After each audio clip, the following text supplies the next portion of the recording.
Bismillahirrahmanirrahim. Assalamualaikum warahmatullahi wabarakatuh. Perkenalkan, saya Mispandi SPD MPD, dosen tetap program studi pendidikan ekonomi Fakultas Ilmu Sosial dan Ekonomi Universitas Hamzah Wadi.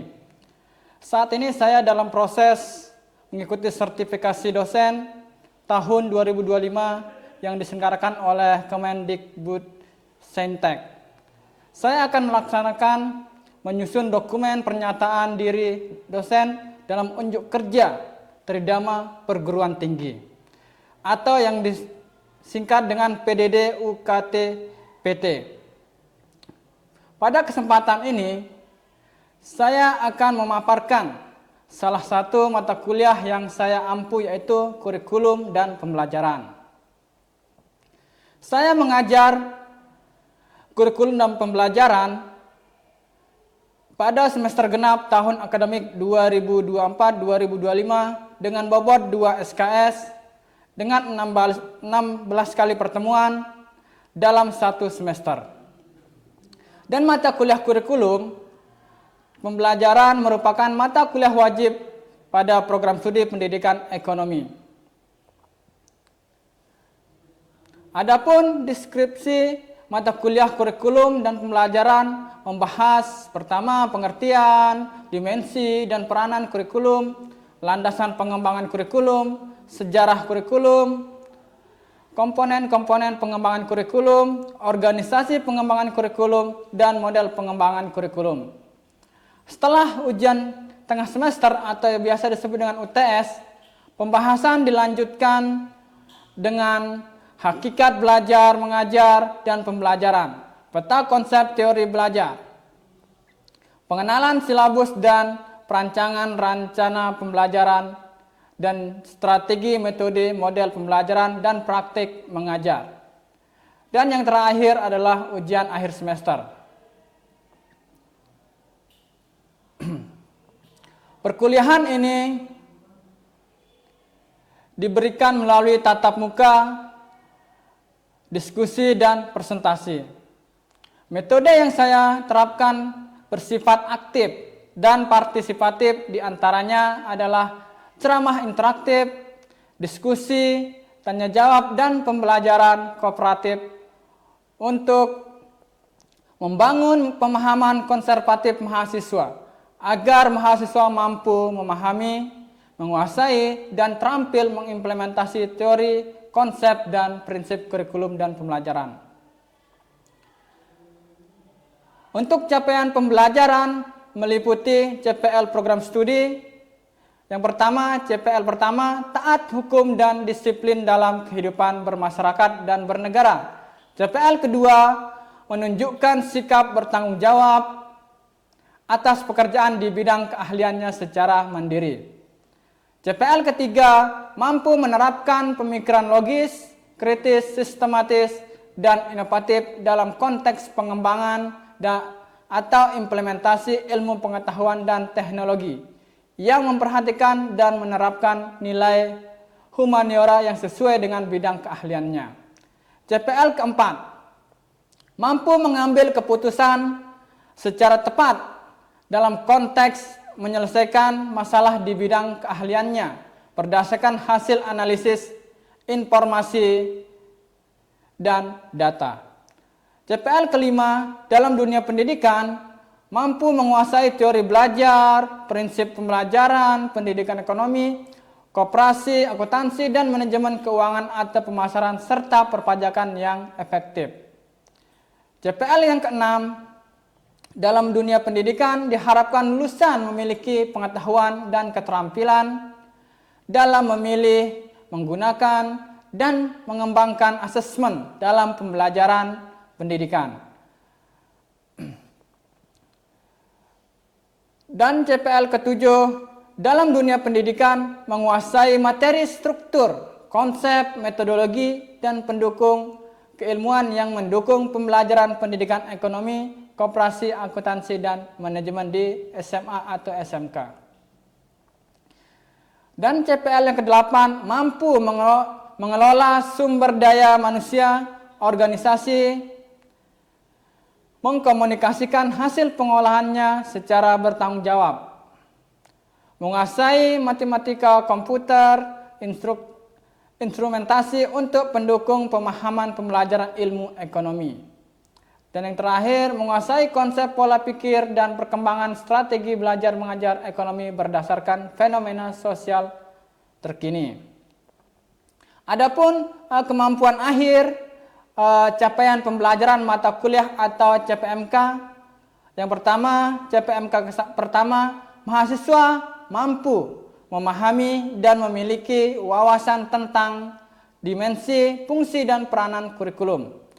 CPMK yang kedua, mahasiswa mampu memahami landasan dan prinsip pengembangan kurikulum. CPMK yang ketiga, mahasiswa mampu memahami sejarah kurikulum di Indonesia. CPMK keempat, mahasiswa mampu memahami komponen-komponen pengembangan kurikulum.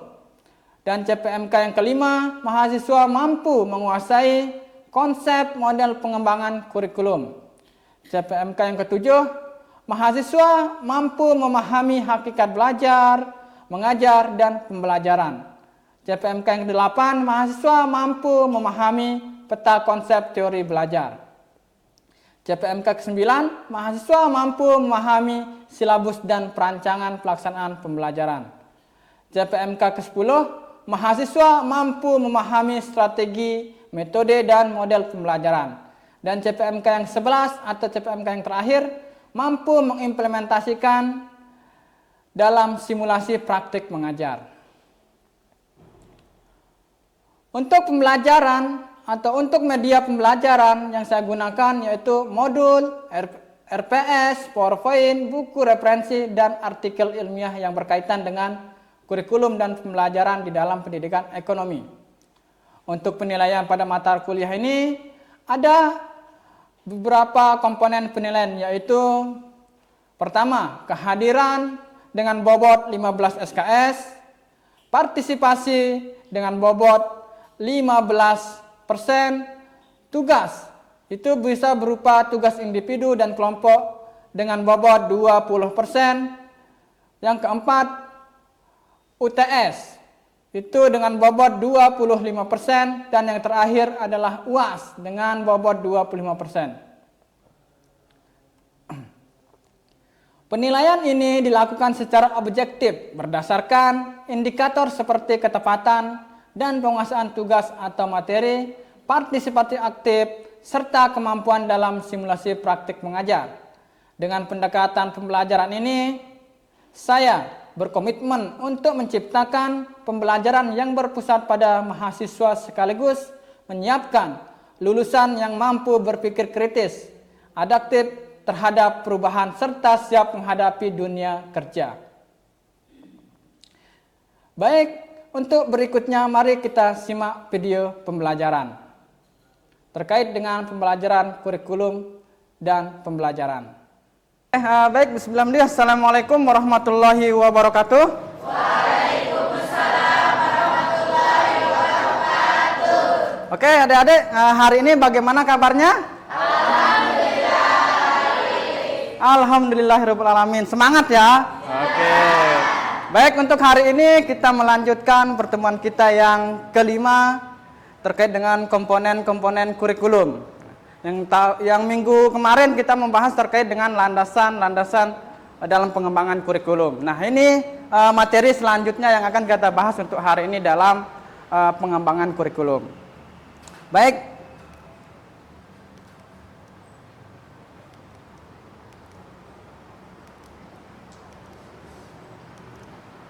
Oke, di dalam komponen-komponen kurikulum itu akan ada beberapa unsur yang harus ada di dalam kurikulum. Mungkin adik-adik pernah membaca gitu ya, apa saja sih yang ada di dalam unsur-unsur pengembangan kurikulum itu sendiri. Baik, yang pertama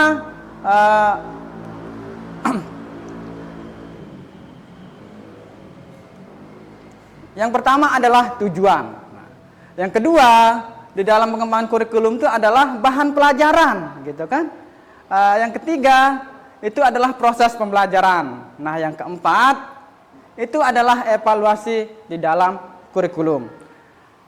untuk mengetahui apa saja sih yang dimaksud dengan tujuan pembelajaran, proses pembelajaran dan evaluasi, kita akan melihat dari beberapa sudut pandang teori, gitu ya. Oke, yang pertama, komponen kurikulum berdasarkan teori Nana Sodhi Sukamadita, ya. Yang pertama adalah tujuan, gitu kan. Yang kedua adalah bahan ajar. Yang ketiga adalah strategi mengajar. Dan yang keempat ada namanya media mengajar. Dan yang kelima yaitu adalah evaluasi pengajaran. Dan yang keenam adalah penyempurnaan pengajaran.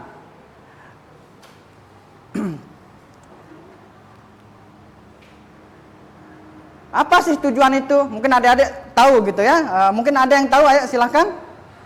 Bisa dijelaskan apa sih itu tujuan gitu kan di dalam pengembangan kurikulum. Kenapa harus ada tujuan dalam pengembangan kurikulum?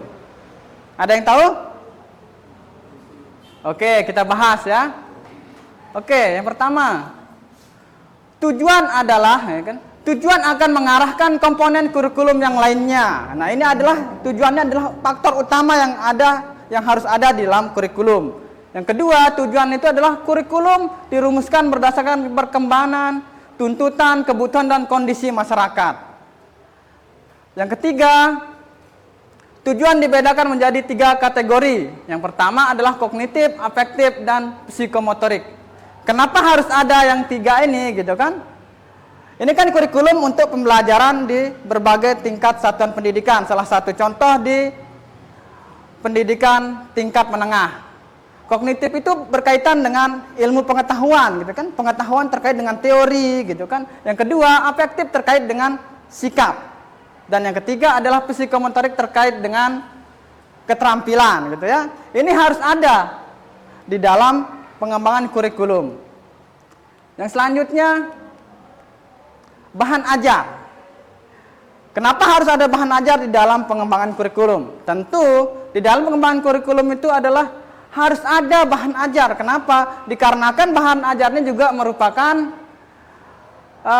urutan pengalaman belajar yang diberikan kepada peserta didik. Melalui bahan ajar ini, peserta didik itu bisa belajar sendiri di rumah setelah diberikan pembelajaran di sekolah, gitu kan? Yang selanjutnya, bahan ajar tersusun atas topik dan subtopik. Tentu bahan ajar itu diberikan atau disusun berdasarkan judul utamanya, itu judul pokok utama, dan kedua itu ada bagian-bagian tertentu. Salah satunya pemasaran, gitu kan? Di dalam kurikulum itu juga nanti materi pemasaran itu akan ada namanya bagian-bagian pengertian, strategi gitu kan. Dan selanjutnya adalah setiap topik dan subtopik mengandung ide-ide pokok yang relevan dengan tujuan yang telah ditentukan. Yang ketiga terkait dengan strategi mengajar. Ini adalah salah satu pokok dalam pengembangan kurikulum atau dalam pelaksanaan pembelajaran. Strategi mengajar, kenapa harus ada gitu kan? Karena strategi ini dibutuhkan dalam rangka menyajikan dan menyampaikan materi kepada peserta didik, supaya peserta didik ini cepat mengerti, supaya peserta didik ini tertarik untuk belajar, gitu kan? Yang selanjutnya media mengajar. Nah, ini media mengajar ini merupakan juga salah satu dari macam perangsang, gitu kan, atau alat yang digunakan dalam pelaksanaan pembelajaran untuk mendorong siswa untuk giat belajar, untuk senang belajar, gitu kan. Salah satunya bisa juga menggunakan media permainan, kuis seperti itu. Nah, ini ya, media mengajar itu ada beberapa interaksi insan, realita, piktoriat, simbol tertulis dan juga rekaman suara. Rekaman suara ini juga bisa berupa video juga, gitu kan. Realita ini juga bisa berupa fakta di lapangan, seperti itu. Selanjutnya evaluasi pengajaran. Nah, ini adalah salah satu penentu di dalam proses keberhasilan sebuah pembelajaran, gitu ya. Dikarenakan evaluasi ini adalah untuk menilai pencapaian sejauh mana perkembangan peserta didik, sejauh mana pemahaman peserta didik, gitu ya. Yang telah ditentukan berdasarkan kurikulum, gitu kan, berdasarkan yang ada di silabus, gitu. Dan selanjutnya menilai proses pelaksanaan mengajar secara keseluruhan. Bukan hanya guru yang akan dinilai, tetapi siswa juga, gitu kan. Guru menilai siswa, guru dinilai oleh pengawas, gitu kan. Makanya ada evaluasi terkait dengan pelaksanaan pembelajaran di sekolah itu. Ada pengawas datang ke sekolah, dia melihat bagaimana secara guru itu mengajar, bagaimana cara guru itu mengevaluasi, apakah bisa meningkatkan peserta didiknya untuk aktif, seperti itu, gitu ya. Dan yang ketiga adalah evaluasi akan memberikan umpan balik, gitu kan, yang dapat digunakan untuk menandakan usaha penyempurnaan tujuan. Bisa bahan ajar, strategi, dan juga media. Kalau sudah ada evaluasi, tentu kurikulum itu juga akan diubah atau disempurnakan. Di mana sih letak kurangnya, seperti itu kan. Dan yang terakhir, evaluasi meliputi hasil belajar mengajar dan evaluasi pelaksanaan mengajar.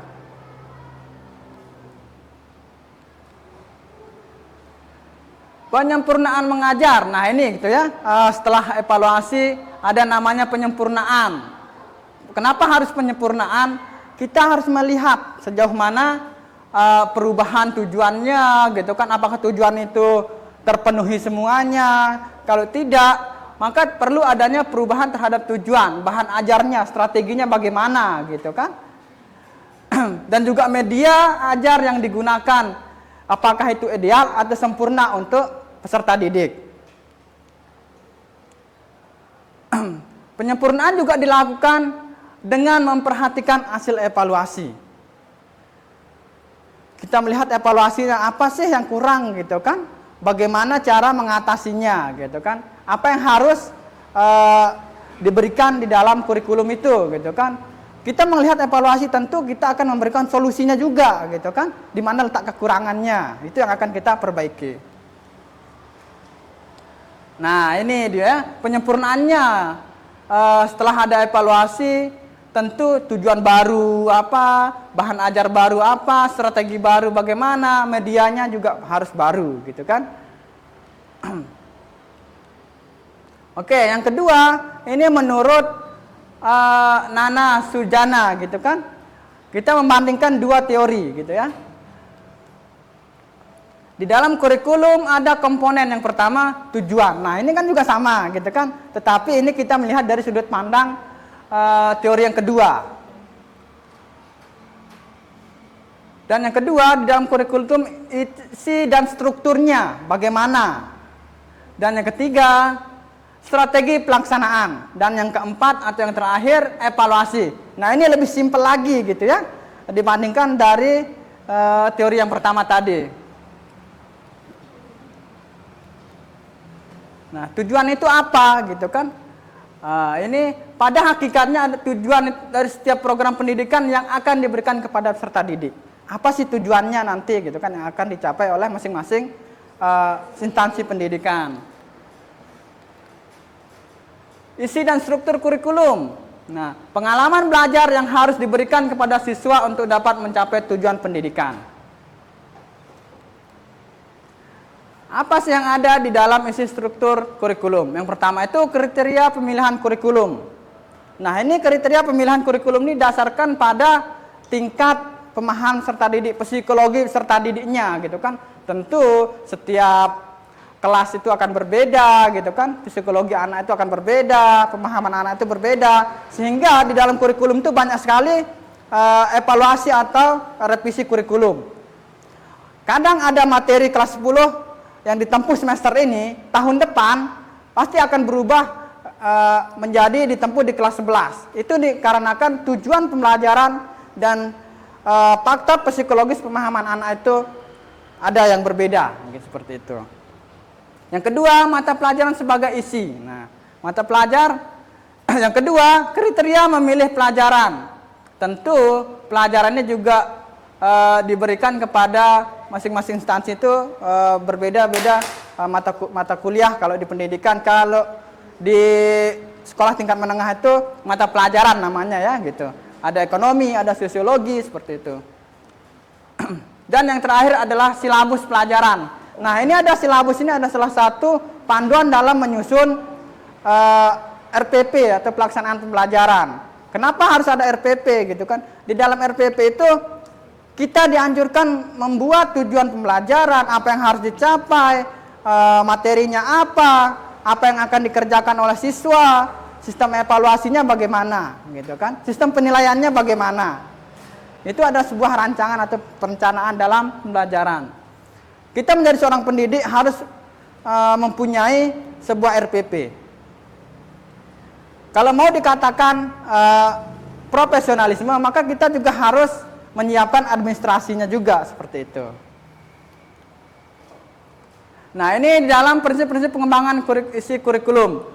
Materi kurikulum berupa pembelajaran yang terdiri dari bahan kajian topik-topik tertentu gitu kan dalam proses pembelajaran.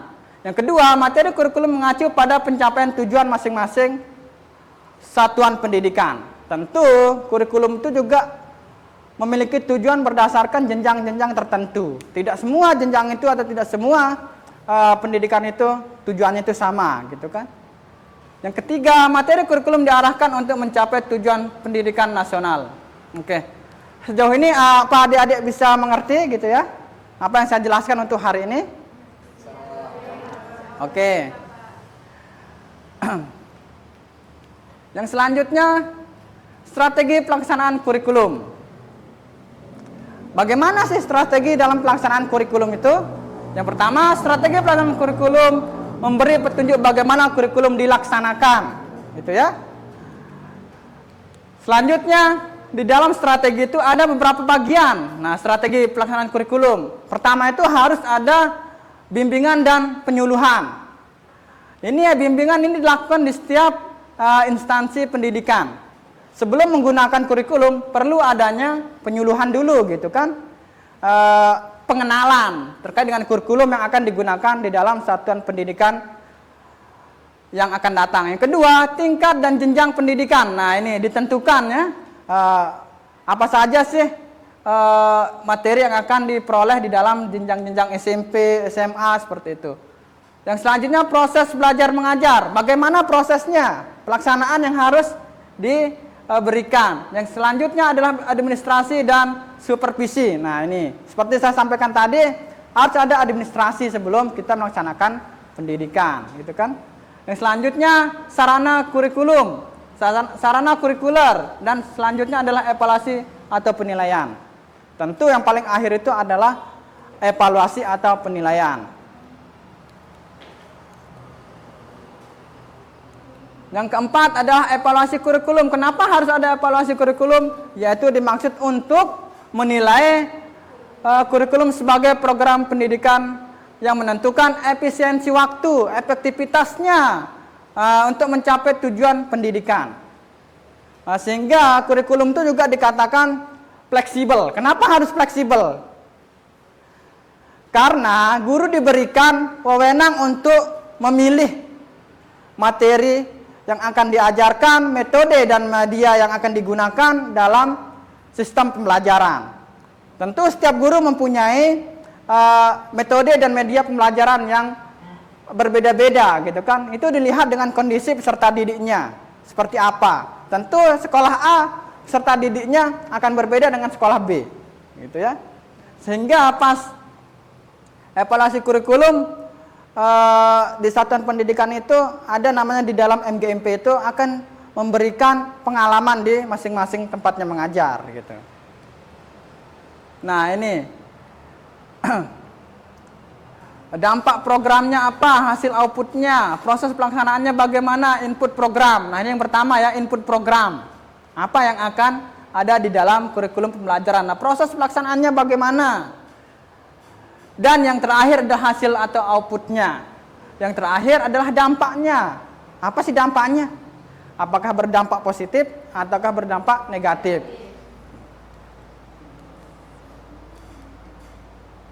Nah, di dalam pertimbangan menyusun program pembelajaran, ada beberapa yang harus kita pahami sebagai seorang pendidik.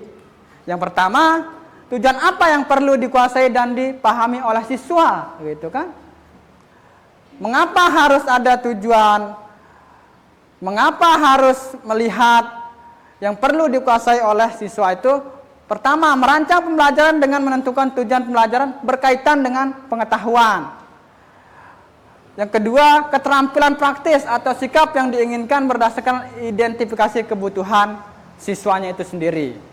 Jadi kita menjadi seorang guru itu harus melihat gitu kan, bagaimana kita mempertimbangkan dalam proses program pembelajaran sebelum kita mengajar kepada peserta didik. Gitu. Yang kedua, keterampilan apa saja sih yang dibutuhkan oleh siswa?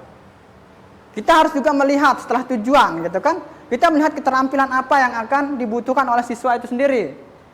Karena keterampilan ini bisa berupa kemampuan analisis, gitu kan? Atau penerapan konsep atau keterampilan praktis sesuai dengan konteks pembelajaran yang dipelajari yang akan disampaikan oleh guru itu sendiri.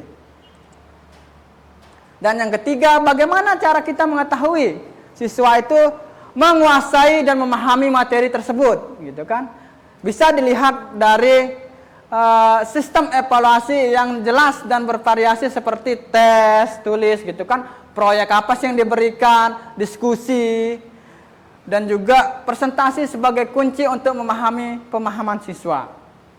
Melalui diskusi kita bisa melihat, gitu kan, keaktifan siswa dalam berpendapat, keaktifan siswa dalam menyampaikan ilmu pengetahuan yang telah ia peroleh bukan hanya dari di dalam kelas itu sendiri, gitu kan. Dia bisa menyumbangsihkan pikirannya atau pemahamannya kepada teman-temannya.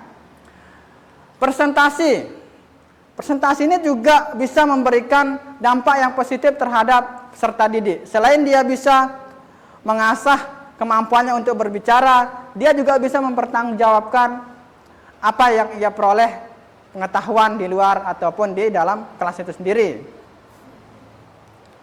Dan yang terakhir, bagaimana membantu siswa menguasai dan memahami materi? Tentu untuk membantu siswa dengan memilih atau merancang metode pengajaran sesuai dengan kebutuhan peserta didik. Tentu kita menjadi pendidik, kita juga harus melihat, gitu kan, bagaimana siswa kita cepat paham. Kita harus paham watak dan psikologis peserta didik itu bagaimana. Tentu kita juga sesuaikan dengan tujuan.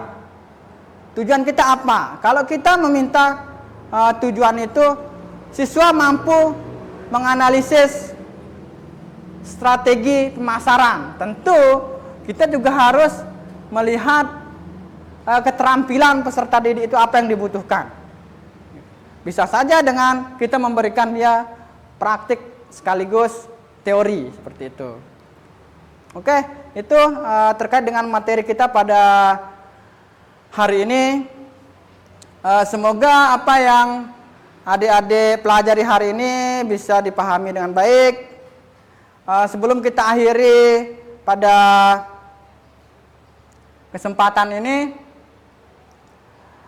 saya mau tanya terlebih dahulu kepada adik-adik semua, apakah apa saja sih yang diperoleh di dalam pembelajaran untuk hari ini? Apa manfaatnya bagi adik-adik semua? Ayo, siapa yang bisa memberikan apa yang telah diperoleh untuk hari ini, pemahamannya? Satu saja, ayo yang cowok. Yang saya dapatkan dari materi hari ini itu ialah kenapa kurikulum itu selalu diperbarui untuk meningkatkan kualitas setiap tahun para siswa yang akan datang. Oke, ya yang pertama itu adalah untuk menyesuaikan dengan ilmu pengetahuan dan teknologi untuk meningkatkan pemahaman atau prestasi peserta didik yang akan datang. Yang mungkin yang cewek ada lagi? Sudah cukup? Bisa dimengerti? Bisa. Oke, baik. Untuk mengakhiri perkuliahan kita pada hari ini, marilah kita bersama-sama menutupnya dengan melapaskan hamdalah. Alhamdulillahirrahmanirrahim.